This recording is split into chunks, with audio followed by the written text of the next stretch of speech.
in this period, 3 months? No, I wasn't in solitary the entire time. Sometimes I was by myself, sometimes I was with other guys, and sometimes I was with my brother. So, when you were on your own, were they keeping you in there for 24 hours a day? Were you allowed out? No, I wasn't allowed out. There was no yard time. It was 24 hours a day, locked in a single room, probably 3 or 4 steps large, and you do nothing but stare at the wall. And How many days did you do that for, on your own?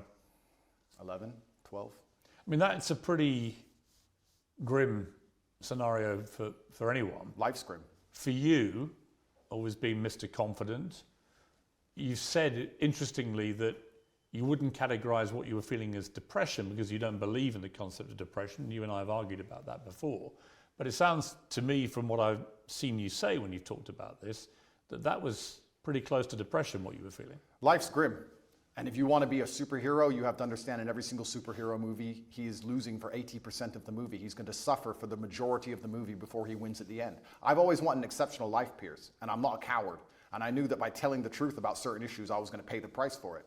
So I won't say that I deserve to be in jail, but I certainly put myself in there by telling the truth to the populace and telling the truth and living. But when you're on your own in that cell, what were you thinking?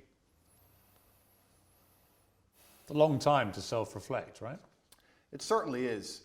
And I think my number one concern when I was in jail, despite the fact that my situation was dire, were my concerns as a man and all the people I have to take care of, and my children and my family and the people I pay for and all the people who work for me. And truthfully, I wasn't worried about myself, I was worried about everybody else. And I think that's the true masculine frame. Did you get emotional? Did you shed tears in your cell? I'm an emotional man. I think men are hyper emotional. We just have to control it. I was extremely busy inside of my jail cell. I had lots of push-ups to do. I was very concerned about the people on the outside. I was trying my best to get out. It's difficult for me to answer the question because it was an interesting frame of mind.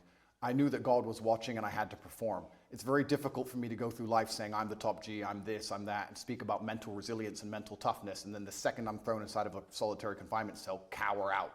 I'm not that person. There's some other people who talk about mental toughness and want to give advice, and when bad things happen to them, they end up addicted to prescription drugs.